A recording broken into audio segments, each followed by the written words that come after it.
I know I'm fine, but the money makes me handsomer. Walk around smelling like a come up in... Falando de São Paulo, falando de Flamengo, nós vamos até o Rio de Janeiro, porque tá chegando o Rodrigo Viga com as informações do Flamengo para a partida de hoje. Viga, muito boa tarde para você. Muito boa tarde não, muito bom dia. Tô apressado porque eu tô ansioso para esse jogo. E você, o que você tem de informação do Flamengo? É um Flamengo que também vai poupar focado na Libertadores da América, né, Viga? Um abraço para você, tudo certo?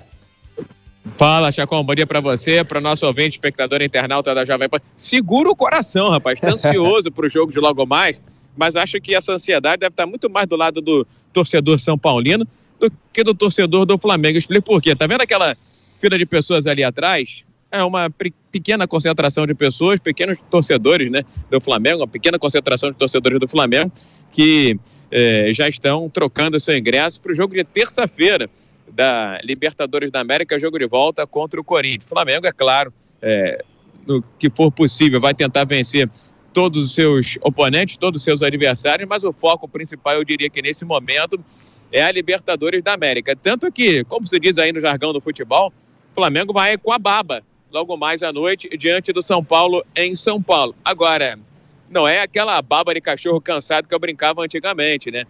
O time alternativo de reserva do Flamengo hoje tem nomes de peso, como Everton Cebolinha, tem também o Vidal, lateral esquerdo Ayrton Lucas. Flamengo que está há quase um mês sem perder, ao que parece. O time está fechado com o Dorival Júnior. O vestiário do Flamengo melhorou muito depois da saída do português Paulo Souza, que teve uma passagem relâmpago, eu diria trágica e lamentável aqui pelo Clube de Regatas do Flamengo. E aos poucos o Flamengo, que tem força, tem punch, tem toque, tem elenco e tem grana no bolso, vai se ajeitando para medo e para desespero de seus adversários, que o Flamengo, com o time que tem, com o elenco que tem, com a força da sua torcida e jogando bem, passa a ser, se não um bicho-papão, um candidatíssimo a vencer tudo que tem pela frente na temporada de 2022. Não é isso, Chacon?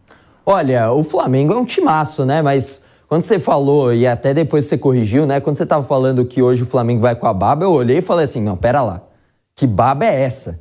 Ele tem Arturo Vidal, tem Everton Cebolinha, que tipo de time reserva é esse? O Flamengo, meu amigo, o Flamengo hoje, mesmo se o São Paulo fosse titular, o Flamengo tinha toda a possibilidade de vencer mesmo com esse time reserva. É um timaço do Flamengo. Não sei se pelo tempo que já tem, até mesmo de distância no Campeonato Brasileiro, o Flamengo vai brigar pelo título brasileiro. Mas de Copa do Brasil e Copa Libertadores, o Flamengo, para mim, é um dos favoritos, sem dúvida nenhuma. Na Copa do Brasil, é o favorito. Você acha? Eu acho que talvez seja o duelo mais difícil, viu, Chacon, do Flamengo nessas competições aí que o Flamengo tem pela frente, porque jogar lá contra o Atlético do Paraná é sempre difícil, é sempre complicado. Também concordo com você que o Flamengo, sob o comando técnico Paulo Souza, perdeu muitos pontos que não deveria ter perdido no primeiro turno e agora está literalmente correndo atrás do prejuízo. Agora, a grande prioridade continua sendo a Libertadores da América. O Flamengo está entalado com o Palmeiras, dizem até torcendo para que tenhamos uma potencial final de Libertadores da América, provavelmente no Equador, né? Não se sabe. Entre Flamengo e Palmeiras seria a revanche do Uruguai. Agora, já que eu falei da baba em tom de brincadeira, que é um jargão, uma expressão muito utilizada aí no meio do futebol, o Flamengo ainda não tem nesse time de suplentes, alternativo, time de reserva, como queiram, dois recém-contratados, o chileno Pulgar e também o uruguaio Varela. Mas para daqui a pouco, viu, é um time realmente de respeito que o Flamengo coloca em campo sob o comando do técnico Dorival Júnior, que ajeitou a casa e não perde há quase um mês. Santos no gol, seria o único titular, Mateuzinho, Fabrício Bruno, Pablo e Ayrton Lucas, a linha de defesa, né? Fechando com Ayrton Lucas, o meio-campo com Diego Ribas, Arturo Vidal e Vitor Hugo, um jogador promessa do Flamengo. Na frente, Marinho, Lázaro e Everton Cebolinha. Sem homem de referência, mas com certeza uma correria danada, viu, Chacon?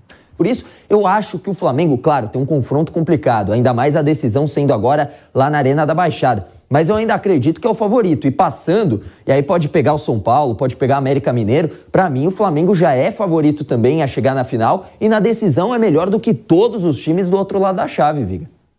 Se jogar o futebol que tem jogado aí nas últimas rodadas com atuações convincentes, acho sim que o Flamengo pode sonhar em ser o bicho-papão da temporada. Embora ainda ache que essa distância para o Palmeiras é uma gordura muito grande a ser perseguida, a ser queimada. Agora, na cabeça do torcedor, na hierarquia de títulos, eu diria que, em primeiro lugar, o torcedor do Flamengo quer mais uma Libertadores da América, o tricampeonato. Um pouco atrás vem o Campeonato Brasileiro e mais atrás a Copa do Brasil. Lembrando que o Flamengo ainda não conquistou nada nessa temporada de 2022, apesar de ter um elenco carérrimo, caríssimo, já indo para casa de quase 40 milhões de reais, mais de 30 milhões de reais, com certeza por mês custa esse elenco rubro-negro. O Flamengo ainda tenta a contratação do meia Oscar do Xangai, embora algumas notícias de que ele já tenha assinado com o Flamengo não confirma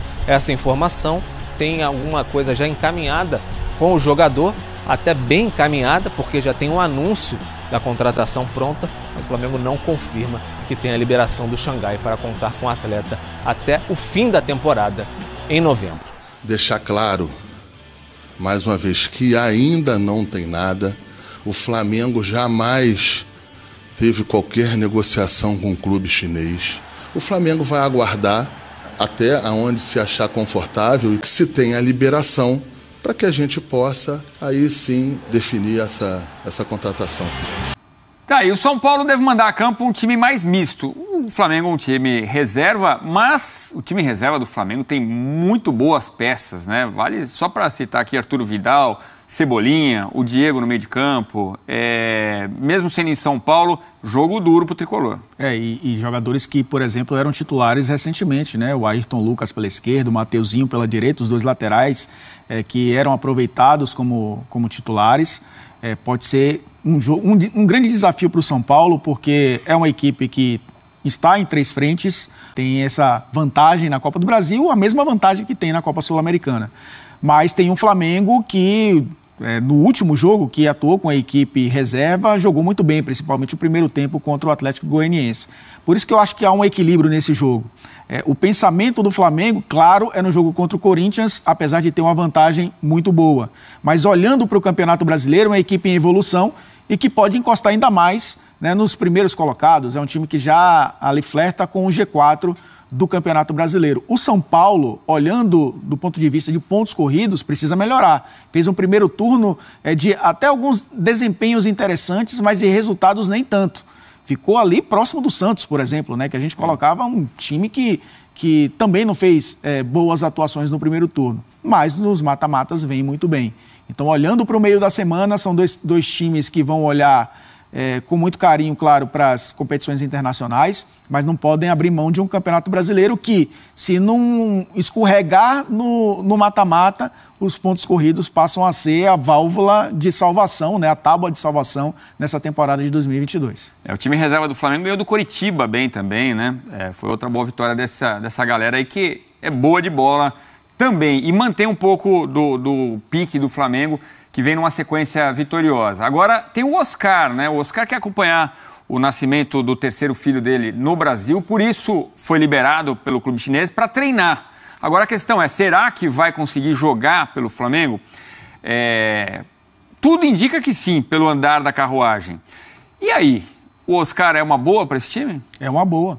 Eu acho que é uma boa para todo mundo, inclusive. O Oscar, ele se afastou um pouco dos grandes centros do futebol, teve uma oportunidade, inclusive, no futebol inglês, né? Teve uma passagem pelo Chelsea, onde ele poderia talvez ter explodido ainda mais, né, dentro do futebol europeu, mas depois seguiu um caminho para o futebol da China, onde foi ganhar muito dinheiro, claro, mas também passou a jogar num país onde a gente acompanha muito pouco o futebol, né? E qual seria o papel dele no Flamengo?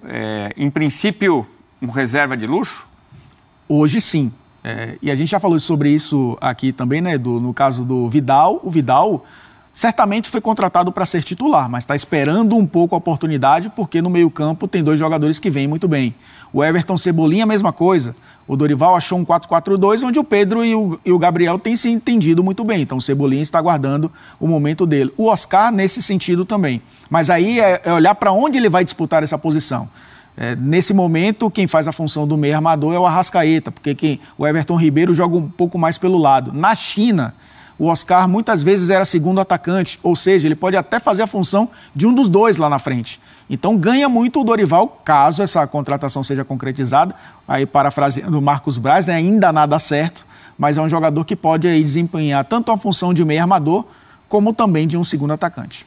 I know I'm fine, but the money makes me handsomer. Walk around smelling like a come up.